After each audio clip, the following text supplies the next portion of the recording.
días. Señor les bendiga rica y poderosamente. Doy las gracias al Señor porque me permite traer su palabra. Es una bendición de parte de Él.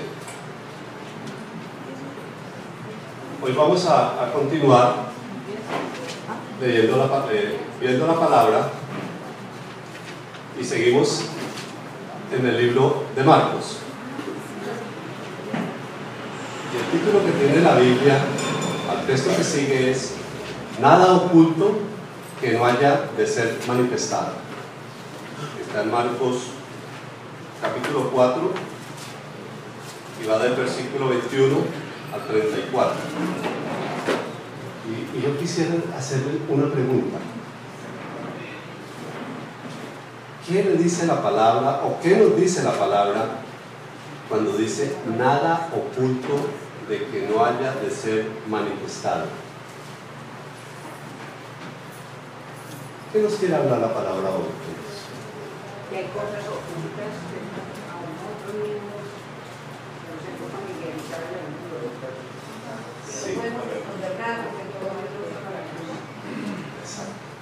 Entonces, cosas ocultas en nosotros que un día Dios las va a sacar a la luz. Pero antes de que Él las saque a la luz, hablemos nosotros al Señor y digámosle qué es y pidamos perdón. Vamos a leer del capítulo 21, del versículo 21 hasta 34. Dice: también les dijo, Marcos 4 del 21 al 34. Libro de Marcos, capítulo 4 del versículo 21 al 34. También les dijo: ¿acaso se trae la luz para ponerla debajo de una vasija o debajo de una cama? ¿No es para ponerla en el candelero? Pues bien, nada hay oculto que no haya de ser manifestado, ni escondido que no haya de salir a la luz. Si alguno tiene oídos para oír, oiga. Les dijo también: prestad atención a lo que oís, porque con la medida con que medís os será medido, y aún se os añadirá a vosotros los que oís. Porque al que tiene se le dará, pero al que no tiene, aún lo que tiene se le quitará. En el versículo 26 dice: parábola del crecimiento de la semilla. Decía además: así es el reino de Dios, como cuando un hombre echa semilla en la tierra. Duerme y vele de noche y de día. La semilla brota y crece sin que él sepa cómo, porque de por sí lleva fruto la tierra. Primero hierba, luego espiga, después grano lleno de espiga, lleno en la espiga, y cuando el fruto está maduro, enseguida se mete la hoz, porque la siega ha llegado. En el versículo 30, el título es parábola de la semilla de mostaza. Decía también: ¿a qué compararemos el reino de Dios? ¿Qué parábola nos servirá para representarlo? Es como el grano de mostaza, que cuando se siembra es la más pequeña de todas las semillas que hay en la tierra, pero después de sembrado crece y se hace la mayor de todas las hortalizas y echa grandes ramas, de tal manera que las aves del cielo pueden morar bajo su sombra. Padre Celestial, Señor, en el nombre del Señor Jesucristo, en esta mañana te alabamos y te bendecimos y te damos las gracias, Señor, por tu presencia, Señor, en nuestras vidas, por tu presencia en nuestro lugar. Te damos las gracias, Señor, porque tu palabra nos enseña en la parábola del sembrador, en la parábola de la lámpara, de la semilla que crece y de la semilla de mostaza, que tú, Señor, estás obrando en nuestras vidas y que el propósito tuyo, Señor, está que demos frutos. Gracias, Padre, por cada persona aquí presente, por cada familia aquí representada. Gracias por tu presencia en este lugar, por tu Santo Espíritu, porque es el único indispensable. Y te pedimos perdón cuando hemos contristado tu Santo Espíritu, cuando hemos entristecido, cuando no hemos escuchado su voz. Te rogamos que seas tú ministrando nuestros corazones, nuestras vidas, y que sea obrando en cada persona aquí en este lugar. Que a causa de la presencia tuya, Señor, de tu Santo Espíritu, a causa de la unción, todo yugo de impiedad, de incredulidad, de religiosidad, de tibieza espiritual, en el nombre del Señor Jesucristo se cumple. Te alabo y te bendigo. Que la paz de nuestro Señor Jesucristo, la paz de Dios que sobrepasa todo entendimiento, y la comunión con el Espíritu Santo de Dios sea sobre nuestras vidas, sobre nuestra mente y nuestros corazones en este lugar. En el nombre de Cristo Jesús hemos orado por acción de gracias. Amén y amén. La parábola del sembrador es una exhortación que el Señor Jesucristo hizo a la muchedumbre que estaba allí al lado del mar de Galilea. A dar frutos era la exhortación. Y también a cada uno de los que escuchamos y pusimos atención al mensaje que nos dio. Las tres parábolas que siguen, que vamos a ver, siguen enfocadas en que debemos de dar frutos para el reino de los cielos. La parábola de la lámpara dice que una lámpara no se esconde, ni se pone debajo de un cajón, ni debajo de la cama, porque el propósito de la lámpara es que alumbre. Y usa este ejemplo para darle claridad al mensaje. Nosotros debemos de ser luminares del mundo, debemos de ser luz donde quiera que estemos. Y hoy nos exhorta a vivir una vida transparente, advirtiendo, habiendo una advertencia ahí, dice que nada hay oculto que no haya de ser manifestado, ni escondido que no haya de salir a la luz. Y esta es la enseñanza de esa palabra. Lo que habla de la lámpara es el ejemplo que el Señor Jesucristo pone para que la gente entendiera bien allá en el mar de Galilea lo que Él les estaba hablando, y también para que nosotros hoy entendamos bien el mensaje. Esto le quiere dar claridad al mensaje, y Él pone el ejemplo. Dice que una lámpara que es para que dé luz nunca se va a poner debajo de un cajón, ni se va a poner debajo de la cama, que la lámpara tiene que ser puesta en un candelero, en lo alto. ¿Para qué? Para que esta lámpara alumbre. Y en nosotros nos quiere decir lo mismo. La Biblia dice, nosotros somos luz, la luz del mundo, y que nosotros como luz no podemos estar escondidos ni tapados, que como luz debemos de reflejar al Señor Jesucristo y los principios del reino con lo que decimos y con lo que vivimos, para que seamos luz en las tinieblas. Ahora 8 días, el mensaje de la parábola del sembrador, vemos que cuando el Señor explica la parábola y dice que la que cayó en el camino es cuando Satanás viene y roba la palabra.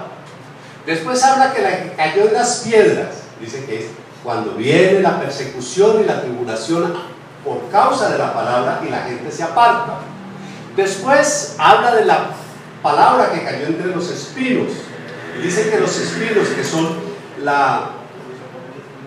el afán por las riquezas, la ansiedad de este mundo, ahogan la palabra y no permiten dar el fruto. Y hoy en la parábola del sembrador continúa dando la misma enseñanza al pueblo y a nosotros hoy, y está diciendo, mire, hay esas 3 cosas que estorban para que la palabra nazca y dé fruto y todos seamos buenas tierras.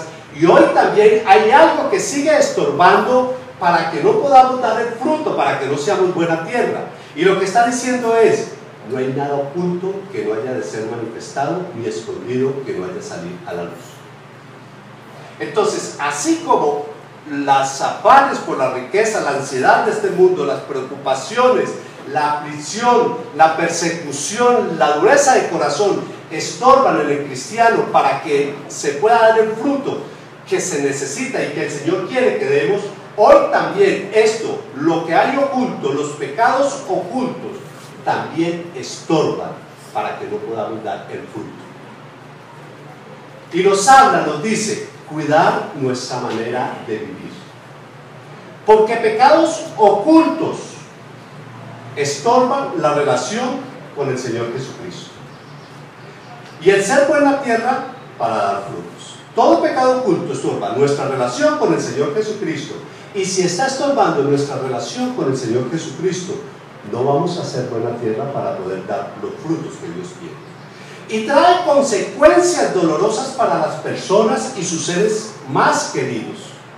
A los ojos de Dios no hay nada oculto. Y Él revelará todo lo que haya escondido, así sea en lo más profundo de nuestro corazón. Y vamos a ver un ejemplo en la Biblia de un pecado oculto que hay ahí. Y está en 2 de Samuel, capítulo 7, como para que nos abra un poquito más el panorama y entendamos lo que es estar oculto o lo escondido. 2 de Samuel 7, del 7 al 12.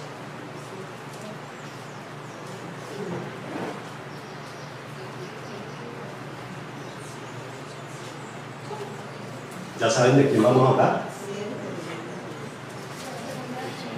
2 de Samuel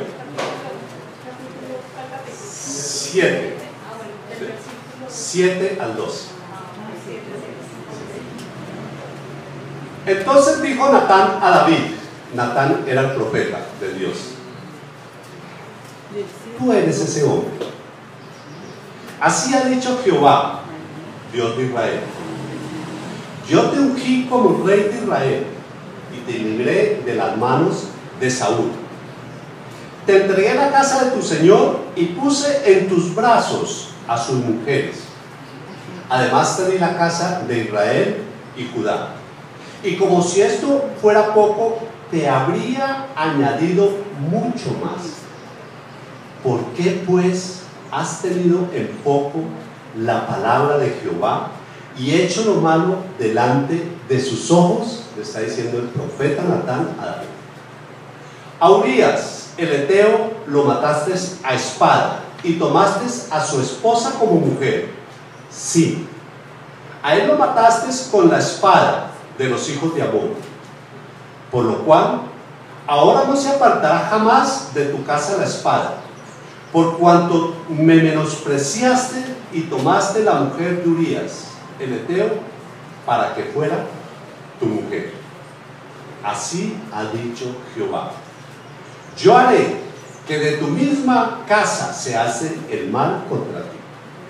Tomaré a tus mujeres delante de tus ojos y las entregaré a tu prójimo, el cual se acostará con ellas a la luz del sol, porque tú lo hiciste en secreto, dice.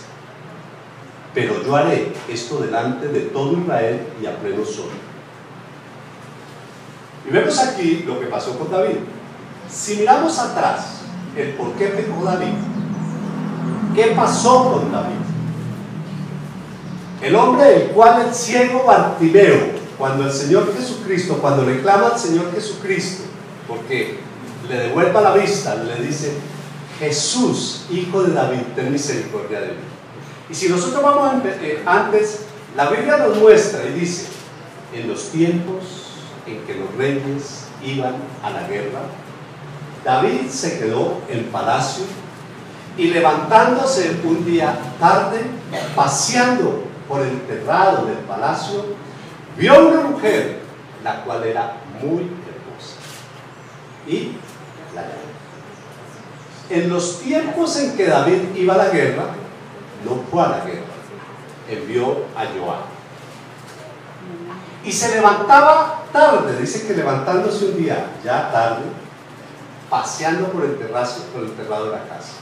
Este David no iba a la guerra y eran los tiempos en que él debía estar. Este David se levantaba tarde. Este David no era el que dice en el Salmo: de mañana te buscaré y en ti esperaré. Y este David deja de ir a la guerra, deja de buscar la presencia de Dios y pasa por el terrado y mira lo que no tenía que mirar. Y lo que vio, la Biblia habla de las mujeres de David y dicen que eran hermosas, pero cuando se refiere a Betsabé dice que era muy hermosa, o sea, sobrepasaba en hermosura a las mujeres que David tenía. ¿Y qué hace David? La manda a llamar, se acuesta con ella y después ella se va para su casa. ¿Y qué dice? Hicieron, aquí hicimos lo que hicimos y pasó y nadie se dio cuenta. Pero ¿qué pasa? Betsabé queda embarazada y le manda a decir a David: estoy esperando un hijo. ¿Qué hace David? Manda a llamar a Urías el Eteo y le dice a Urías, le pregunta cómo va la guerra y todo eso, pero el propósito de David no era que saber cómo iba la guerra, sino que Urías fuera y se acostara con su mujer. ¿Para qué? Para tapar el embarazo de ella. Y Urías llega, pero no desciende, no va a dormir con su esposa. Al otro día David lo llama y lo emborracha. Dice: borracho si va a bajar. Tampoco fue. Y entonces, ¿qué hace David? Al otro día lo llama, le manda una carta a Joab y le dice a Joab: pon a Urías el Eteo en lo más recio de la batalla, y cuando estén en lo más duro, déjalo solo. Y Joab hizo eso y Urías murió. Pasa el tiempo, nace el niño de Betsabé y David, lo que había hecho, eso estaba en secreto, no ha pasado nada. Ya él enterraron a Urías, ya él siguió viviendo con Betsabé porque la llamó y la tomó como mujer, nació el niño. Y David, un hombre conforme al corazón de Dios, pensó que nadie más sabía lo que él había hecho. Pero en un momento Dios envía al profeta Natán y aquí es cuando lo amonesta. Y cuando él le dice todo esto a David, le está mostrando las consecuencias, y las consecuencias que vinieron sobre David por este pecado fueron tremendas. ¿Qué pasó? Después, Amón, el hijo mayor, dice la Biblia que se enamoró y tuvo una pasión por la hermana media que tenía, hija de David, y la violó. Después de que la violó, entonces Absalón, el hermano de Tamar, por padre y madre, invita a los hijos del rey porque van a trasquilar las ovejas y que van a hacer una fiesta, y allí él ordena matar a Amón. ¿Por qué? Porque había violado a su hermano. Después Absalón se subleva contra David y David tiene que salir huyendo porque Absalón quiere el reino y quiere matar a su papá para ser el rey. En esta huida de David, Absalón llega a Israel y Ahitofel, un consejero de David que ahora está con Absalón, le dice a Absalón: acuéstate con las mujeres de tu padre a la luz de todo Israel, para que Israel vea que te has vuelto abominable a los ojos de tu padre. Y pusieron una carpa y Absalón se acostó con todas las mujeres de David su padre. Lo que David hizo en lo oculto, ahí se cumplió a la luz. Eso es un pecado oculto, y eso son cosas que pueden haber en la vida de nosotros, y podemos haberlos cometido hace tiempos, como David. Habían pasado ya tiempos. No sé, ni la Biblia dice de qué año murió el niño ni qué edad tenía de tiempo, pero sí había un tiempo transcurrido. Y en la vida de nosotros pueden haber cosas que pasaron y creemos que están ahí y que Dios no sabe, no ve, pero Dios ve todo. ¿Cuál es el problema de esto? Aquí donde estamos, que el Señor nos ha llamado para que demos frutos, estos pecados ocultos estorban nuestra relación con Dios y no permiten que demos los frutos que Dios quiere que demos. Luego dice la Biblia, si alguno tiene oídos para oír, oiga. Eso que el Señor Jesucristo lo usó tanto, siempre decía lo mismo, si alguno tiene oídos para oír, que oiga. Señor, que nosotros entendamos esto que quiere decir, si alguno tiene oídos para oír, que oiga. Luego la palabra nos dice en el versículo 24, les dijo también, mirad lo que oís, porque con la medida con que medís os será medido, y aún se os añadirá a vosotros los que oís. Y de pronto uno dice, bueno, este texto aquí está hablando de que pongamos cuidado lo que oímos, pero porque con la medida con que medís os será medido. ¿Qué tiene que ver el oír con la medida con lo que miramos vamos a ser medidos? Y la Biblia lo que ahí nos habla cuando nos dice mirad lo que oís, mirad cómo viven ustedes, mirad lo que estén oyendo, porque de lo que oímos nos alimentamos. Eso es un alimento, y el alimento es la palabra de Dios. Si nosotros, si los que tenemos oído para oír, oímos, entonces esa palabra que es un alimento para nuestras vidas, esa palabra que es la única que nos transforma y que nos cambia, nos va a enseñar cómo vivir. Vemos nosotros al Señor Jesucristo como un maestro que enseñaba la palabra. Pero lo bueno del Señor Jesucristo en su misericordia, él siempre como maestro, el propósito era de que la gente aprendiera. No era un maestro cuchilla que quería cortar a todo el mundo y que todo el mundo se rajara. No, ese no era el propósito. El propósito de él era que la gente entendiera. Por eso les hablaba en parábolas y trataba de hacer lo más entendible para que todo el mundo lo entendiera. Y hoy también para nosotros. Él lo que quiere es que nosotros entendamos la palabra. Él lo que quiere es que nosotros recibamos la palabra, que la escuchemos, que la vivamos. Por eso dice, el que tiene oídos para oír, oiga. Señor, danos un oído sensible a tu palabra y a las cosas tuyas para nosotros poder obedecer. Para darle un poquito más de claridad a esta parte del texto, vamos a mirar en Lucas 6:37, que habla lo mismo.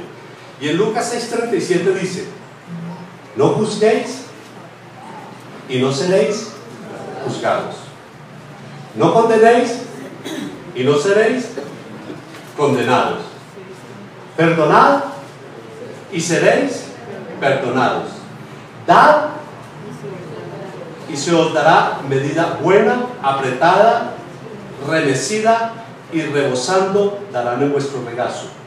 Porque con la misma medida con que medís, os volverán a medir. Porque al que tiene, se le dará, pero al que no tiene, aún lo que tiene, se le quitará. Así funciona en el reino de los cielos. Contrario a cómo funciona en este mundo, que dice que en el mundo dice, no, porque el que da se le va a acabar. No, en el reino de los cielos es diferente. Al que da, se le dará. Y dice que al que no da, lo que tiene se le quitará. Y aquí el texto nos muestra y nos sigue hablando nuestra manera de vivir. ¿Por qué? Porque estas cosas estorban nuestro crecimiento, conocer la palabra y que el propósito de Dios se cumpla en la vida de nosotros. Entonces, el texto nos habla y nos dice, nos exhorta a mirar cómo vivimos una vida transparente. Y que no hay nada oculto. Esos pensamientos que se han pasado por nuestras mentes, que inclusive nos da vergüenza, Dios los conoce. Dios conoce todo. Lo que hemos hecho allá en lo oculto, donde creemos que nadie nos ve, Dios nos ve. Por eso Natán le dijo a David, has hecho lo malo delante de sus ojos, de los ojos de Dios. Y yo me imagino que David tuvo que haber tomado muchas precauciones para hacer lo que iba a hacer. ¿Por qué? Porque él sabía que eso estaba mal. ¿Y cuál era la consecuencia en Israel en ese tiempo? Debían de morir apedreados. ¿Por qué no murió apedreado? Por la misericordia de Dios y por la actitud que David tomó delante de Dios. Cuando el profeta le dice, ese hombre eres tú, David no se justificó. David no dijo, Señor, pero ¿qué culpa tengo yo si esa mujer tan bonita? Y además, tú me hiciste, tú me formaste y hiciste que a mí me gustaran las mujeres. Entonces el culpable eres tú. No, David no se justificó. David dijo, pequé contra Jehová. Y eso es lo que nosotros tenemos que hacer, reconocer que hemos pecado contra Dios. Es de la única manera que puede haber cambio en nuestras vidas, porque mientras nosotros no reconozcamos que hemos pecado contra Dios, que hemos tenido en poco su palabra, y al tener en poco su palabra también lo hemos tenido en poco a Él, no va a haber cambio en nuestras vidas. Y la religiosidad puede seguir gobernando nuestras vidas. El engaño, la mentira, todas estas cosas. Entonces la palabra hoy nos habla, y así como el Señor Jesucristo les habló allá y nos habla hoy, el Señor no nos está juzgando, el Señor no nos está condenando. Ese no es el propósito de Dios hoy para nosotros. Lo que Dios quiere es que nosotros reconozcamos en qué hemos fallado, en qué estamos fallando. Él conoce la naturaleza, Él sabe cómo somos el hombre, y ahí está su misericordia. Y esa es la actitud que tenemos que tomar, la que tomó David. Pequé contra Jehová. Reconoció que lo que él hizo estuvo muy mal hecho, que se dejó llevar por las pasiones, por los deseos de la carne, que dejó de buscar al Señor, que espiritualmente se volvió débil, y que en los tiempos en que él debía estar en la guerra, él estaba en el palacio. Y recuerden que nosotros estamos en guerra y siempre debemos de estar en la lucha y siempre debemos de estar buscando al Señor. Entonces eso nos muestra ahí, pero en el versículo 26 nos habla de la parábola del crecimiento de la semilla, y dice 26, decía además, así es el reino de Dios, como cuando un hombre echa semilla en la tierra y duerme y se levanta de noche y de día, y la semilla brota y crece sin que él sepa cómo, porque de suyo lleva fruto la tierra, primero hierba, luego espiga, después grano lleno de espiga, lleno en la espiga, perdón. Y cuando el fruto está maduro, enseguida se mete la hoz porque la siega ha llegado. Entonces aquí está diciendo, miren, les voy a dar un ejemplo de lo que es el reino de Dios. Y el ejemplo que les pone dice, mire, el reino de Dios es como cuando un hombre va y siembra una semilla. Y él la sembró, el sentado. Él se va a dormir, se levanta de día y de noche, y la semilla crece. Y él no sabe cómo crece. Y esa semilla después es una hierba, después espiga, y después es un grano. Y hay una palabra clave en esa parábola. Un grano, después el grano lleno en la espiga. Y viene el fruto maduro. Entonces el ejemplo dice que el reino de Dios es así. El sembrador no sabe cómo crece la semilla, y él siembra y espera que dé fruto. Y la persona va y siembra una mata de frijol, y el campesino lo sembró, y él espera, y después empieza a salir pequeñito, y va creciendo, y va creciendo, y va creciendo, y después crecen muchas hojas, y después vienen las vainas, y en la vaina empieza a llenar el fruto empieza a llenar la vaina y se ve la espiga. Y así es el reino de Dios. Sembramos la palabra. Nosotros sembramos la palabra. La palabra, después de sembrada, el crecimiento lo da es el Espíritu Santo. No nosotros somos simplemente sembradores. Y viene, y esta palabra empieza a germinar. Y después, esa palabra tiene que dar fruto. Dice que el grano llena la espiga. ¿Por qué el texto de que el grano lleno en la espiga? Miren, dentro del campo hay algo que el campesino muchas veces dice, la cosecha se fue en vano. Y una cosecha de frijol Si hay mucho verano, se puede secar y no puede dar. Si hay mucho invierno, se pudre y tampoco sirve. Entonces, mucho verano o mucho invierno no funciona, la cosecha la dan por acabar. Pero hay una cosecha que el campesino dice que se fue en vano, y es una cosecha donde ha tenido buen tiempo y no se sabe, de pronto falta de abono, pero se va en vano. ¿Cuál es una cosecha en vano? Por decir algo, se ve la mata de frijol y la mata se ve verde, se ve bonita y se le ven las vainas donde viene el frijol, lleno de vainas, pero cuando el campesino va y mira, abre la vaina y no hay frijol, hay unas cositas pequeñitas. Entonces dice, esa cosecha se fue en vano.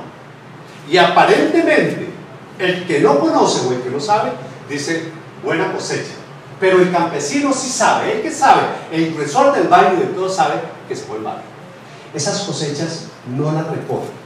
¿Por qué? Porque la pepita del frijol, el grano del frijol es muy pequeñito. Si se va a vender es a un precio muy bajito, y lo que vale la recogida, los costos no los da. Entonces se recoge y no alcanza la plata con que se vende del frijol para pagar los gastos, entonces la deja. Y el Señor Jesucristo está hablando aquí y está poniendo el ejemplo de la semilla, y eso es para la vida de nosotros. Dice que el reino de los cielos es como una semilla que se siembra y que el Espíritu Santo empieza a dar el crecimiento, y que después viene, nace la palabra y empezamos a crecer, y después el propósito es que demos frutos. O sea, dice, y el grano, después grano lleno en la espiga. El fruto es el grano que hay en la espiga. Pero muchas veces el cristianismo es como esa cosecha de frijol, verde, se ve bonita desde lejos, frondosa y con muchas vainas, pero adentro no hay fruto. O sea, en otros términos, hablemos más de la ciudad, un paquete chileno. ¿Saben qué es un paquete chileno? Es un paquete así, afuera un billete y al otro lado otro billete, y por dentro puro periódico. Eso es un paquete. Y lo que nos está diciendo aquí la palabra es que nos cuidemos de ser paquetes chilenos, cristianos. Y ahora estamos hablando de Jesucristo, que estamos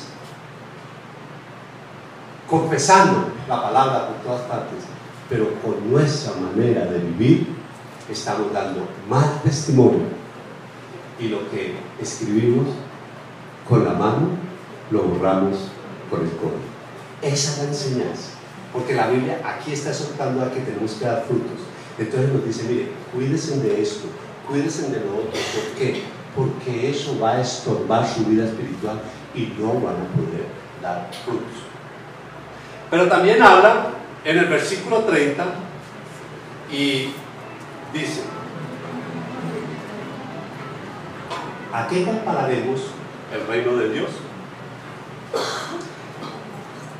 ¿Qué parábola nos servirá para representarlo? Es como el grano de mostaza, que cuando se siembra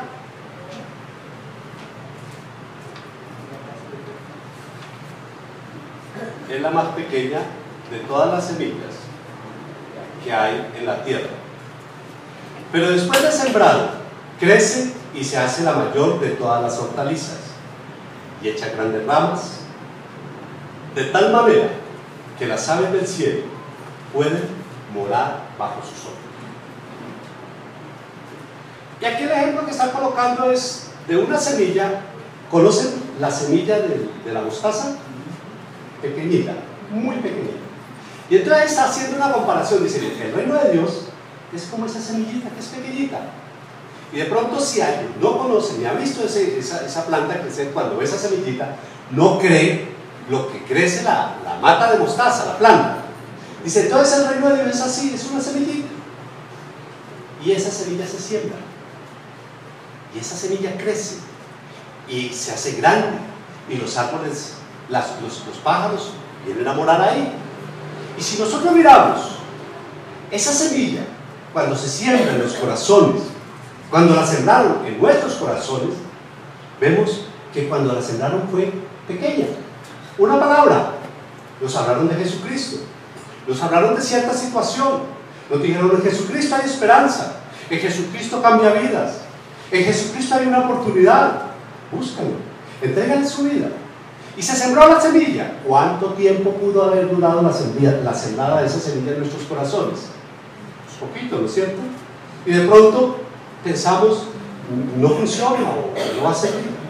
Pero esa semilla empieza a crecer y empieza a orar en nuestro corazón y nos empieza a cambiar a cada uno de nosotros.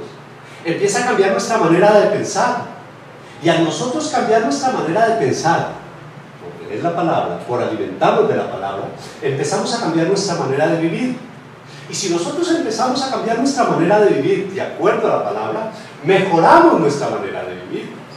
Y esta palabra empieza y sigue creciendo en la vida de cada uno de nosotros. Y después sigue en la familia, en la esposa, los hijos, el esposo, padres, y sigue creciendo y sigue creciendo y sigue creciendo. Y después sigue creciendo en la vereda, o sigue creciendo en el barrio, o sigue creciendo en el municipio donde vivamos, en el país y en todas partes.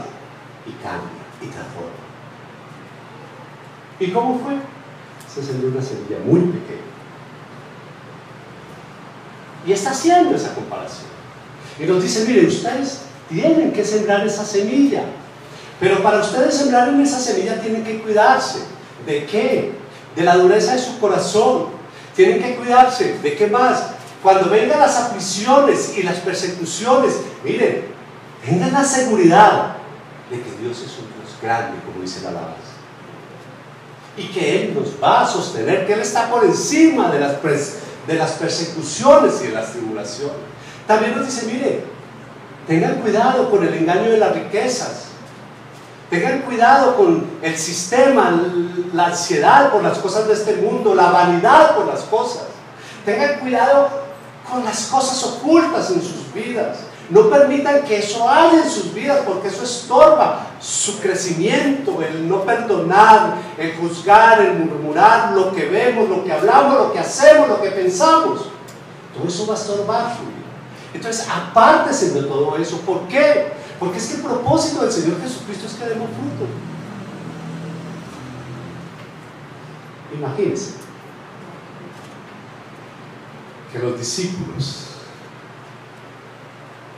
no hubieran hablado de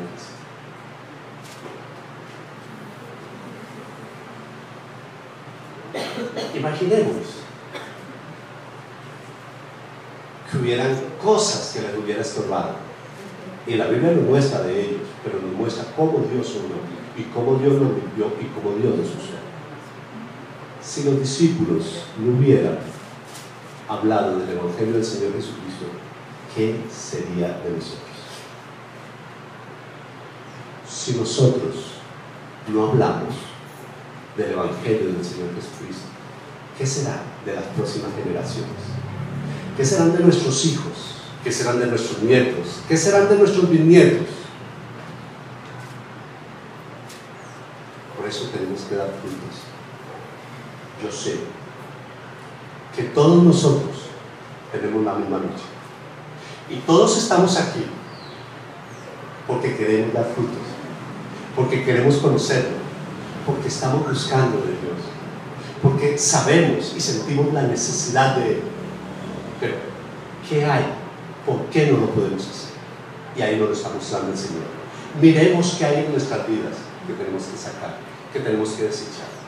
Cosas que hemos estado acostumbrados a hacer, que lo hemos visto toda la vida y que nos parece que es normal. Esos son los pecados ocultos. Lo que hacemos nosotros, que a Dios no le agrada, pero a nosotros nos parece que no, que eso está bien y que es normal.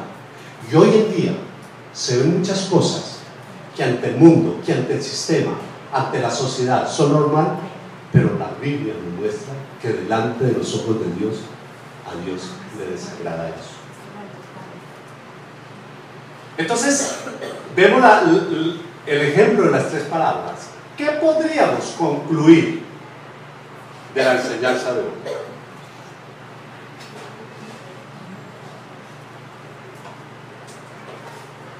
que la palabra está haciendo una exhortación a cada uno de nosotros a vivir una vida transparente. Y así como somos aquí en la iglesia, seamos en la casa, seamos en el trabajo, seamos en la calle, seamos en el centro comercial, seamos cuando estamos solos, que pensamos que nadie nos ve. Transparentes, que por donde nos esculquen no haya nada. ¿Que pecamos? Sí.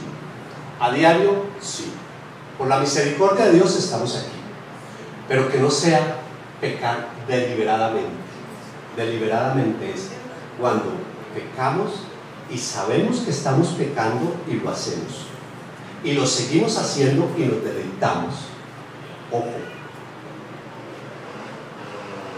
Eso es pecar deliberadamente y estamos en un peligro tremendo cuando estamos en esta situación. ¿Cómo estamos? Como David. David sabía lo que iba a hacer. Y David se pasó por el terrado y mientras él mandó a traer a Betsabé, tuvo mucho tiempo y no se arrepintió.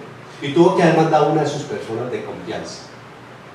Algo que él quería hacer y tuvo tiempo y vimos las consecuencias sobre la vida de David. ¿Y qué le tocó a David pasar? O sea, ¿quiénes sufrieron las consecuencias? Sus seres más queridos, sus hijos. Y así como David, a nosotros también. Nosotros sembramos para nuestros hijos bendiciones o maldiciones. Y tenemos que tener cuidado cómo vivimos. Porque nos esforzamos por dejarles lo mejor. Porque estudien, porque se preparen, porque se defiendan en la vida. Y si podemos dejarles bienes material, nos esforzamos que el día que partemos, que a ellos les quede y que queden con una tranquilidad económica. Pero a veces olvidamos lo más importante, lo espiritual, los principios bíblicos, la palabra de Dios. Porque si ellos le dejamos esa herencia, el temor del Señor, siempre van a ir de victoria en victoria. ¿Por qué? Porque el Señor está con ellos. ¿Cuál es la prioridad? También podríamos concluir que nosotros tenemos un compromiso con el Señor Jesucristo. Yo creo que todos, cuando hicimos la decisión de fe, dijimos unas palabras o confesamos unas palabras. Yo cuando hago la decisión de fe o cuando llevo a una persona a hacer la decisión de fe, digo, repita estas palabras: Señor Jesucristo, yo te recibo como mi Señor y mi Salvador. Y ese fue un compromiso que todos hemos hecho. Es un pacto con Dios. Lo recibimos como nuestro Salvador. Hace 2000 años, en la cruz del Calvario, Él murió por nosotros, cargó con nuestros pecados, nos regala la salvación de nuestras almas, a cambio de que nosotros creamos en Él y lo recibamos como nuestro Señor. Pero cuando decimos mi Salvador y mi Señor, el compromiso y el pacto que hacemos con Dios es que Él es nuestro Señor. Y si Él es nuestro Señor, nosotros debemos de obedecer lo que nuestro Señor nos dice. ¿Y dónde encontramos qué es lo que nuestro Señor quiere que hagamos? Que el Señor Jesucristo quiere que hagamos en la Biblia. Entonces, podemos concluir que nosotros lo recibimos como nuestro Señor y nuestro Salvador. Y nuestro Señor nos dio muchos mandamientos, pero uno es la gran comisión, dice: por tanto, id y hacer discípulos a todas las naciones, enseñándoles que guarden todos los mandamientos. Y aquí yo estoy con vosotros todos los días hasta el fin del mundo. El compromiso que nosotros hicimos con Él es sembrar la palabra. Es la forma de obedecer, sembrar la palabra, hablar de Jesucristo y respaldar lo que hablamos con nuestra manera de vivir. El llamado hoy, ¿cuál puede ser? ¿Quién me dice cuál puede ser el llamado de hoy, de acuerdo al mensaje que hemos escuchado? Confesar, preguntarle a Dios qué gusto tenemos de arrepentirnos y pedir un corazón obediente. Los fallan los pecados, errores y delante de Dios. Y una vida auténtica como cristianos, como Cristo vivió. Amén. Esta mañana estuve orando por el mensaje, por la predicación, y oro por mí, que el Señor me use, pero oro por cada persona. Y he estado empezando a orar por cada uno, y hay unos que se me olvidan, pero hoy cada que los veía entrar empezaba a orar porque se me había olvidado, me viene a la mente. Y algo que el Señor me mostraba, o un sentir tuve en mi corazón, y es el llamado hoy es pedirle al Señor que nos dé un corazón sensible a su palabra y un oído sensible a la voz del Espíritu Santo para obedecerlo y para escucharlo. Es pedirle eso, y Dios nos lo quiere dar. Pero si nosotros miramos en la enseñanza de ahora 8 días y de hoy, y vemos lo que la Biblia nos mostró, que siempre detrás de todo lo que quiere estorbar para que nosotros no demos frutos está Satanás. Y una de las maneras como nosotros derrotamos, o sea, vencemos porque él está vencido, es cuando nosotros reconocemos. Yo reconozco, y yo reconozco de que yo quiero servirle, pero no he podido. Entonces, ¿yo qué tengo que hacer? Yo lo que tengo que decir es: Señor, yo confieso esto, aquello y lo otro. Yo sé que yo te he querido servir, pero ha habido cosas que a lo mejor no entiendo ni comprendo. No sé por qué yo voy, llego, escucho, salgo, sí, de pronto me parece bueno el mensaje, pero después quiero y vuelvo a lo mismo. Es decirle eso a él, y es decirle: Señor, yo no he podido, pero yo sé que en ti, que tú obrando en mí, sí voy a poder, porque la Biblia dice: todo lo puedo en Cristo que nos fortalece.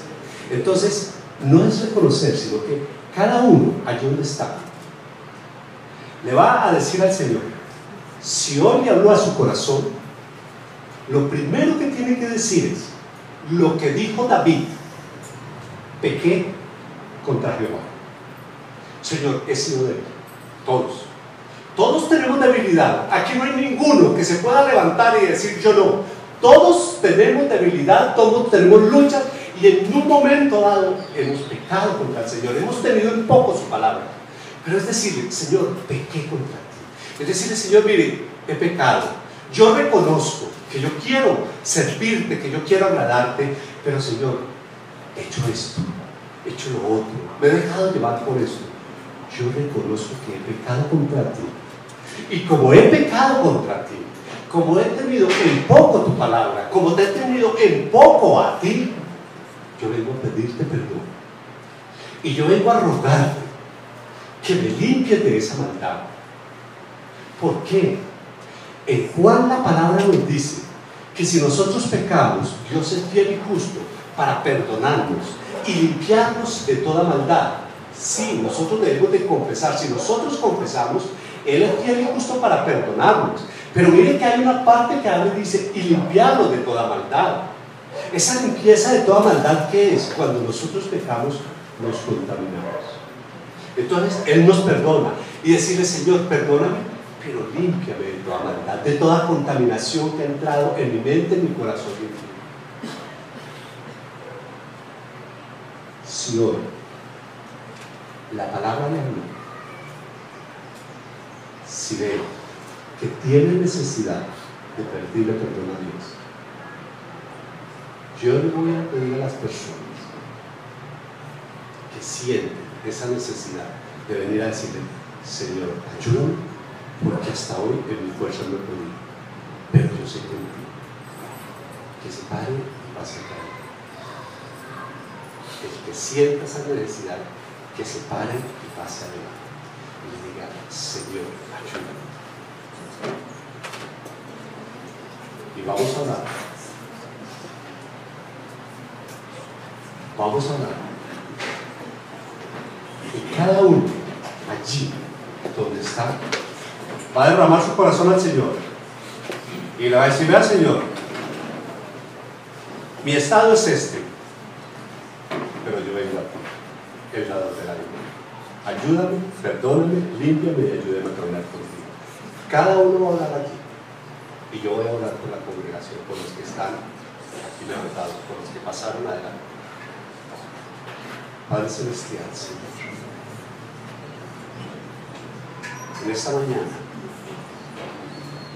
en el nombre del Señor Jesucristo, te ruego, te pedimos, te suplicamos, Señor, la presencia de tu Santo Espíritu, ministrando los corazones, trayendo libertad,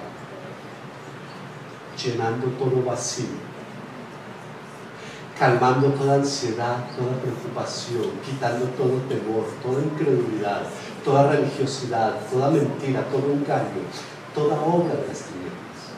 Tu palabra dice, Señor, que a causa de la unción el yugo se pudrirá. Y la unción, Señor, no está en los hombros. La unción, Señor, está en tu presencia, en tu Santo Espíritu. Y yo te ruego en el nombre de Cristo Jesús, que tu Santo Espíritu sea ministrando cada corazón, que tu Santo Espíritu sea orando. Mira, Señor, la actitud que hay en los corazones de cada uno de las personas que estamos aquí. ¿Cómo estamos reconociendo nuestra necesidad de ti? ¿Cómo estamos reconociendo, Señor, que hemos fallado? Pero ¿cómo sabemos que tú eres un Dios misericordioso? Que tú eres un Dios poderoso, que tú eres un Dios amplio en perdonar, Señor.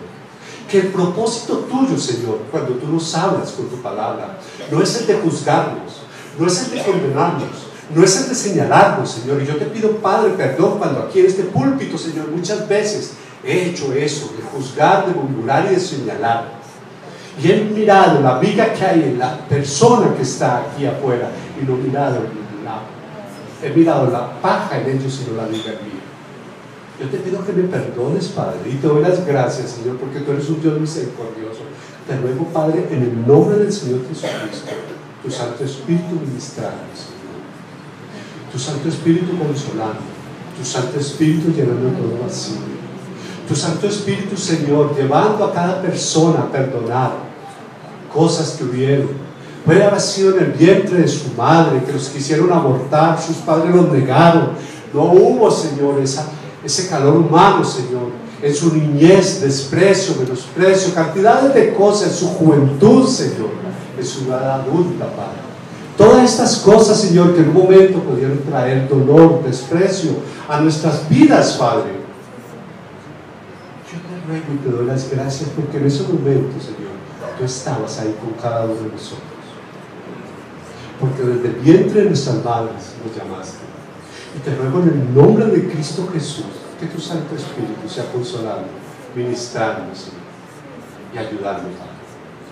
En el nombre del Señor Jesucristo, tomando toda autoridad que me es dada por la palabra de Dios, en el nombre de Cristo Jesús, toda maldición sobre cada uno de nosotros, venida por falta de perdón, maldiciones proferidas por nuestros antepasados, ataduras, yugos de impiedad sobre nuestras vidas, en el nombre del Señor Jesucristo se derriba hoy, en el nombre de Cristo Jesús.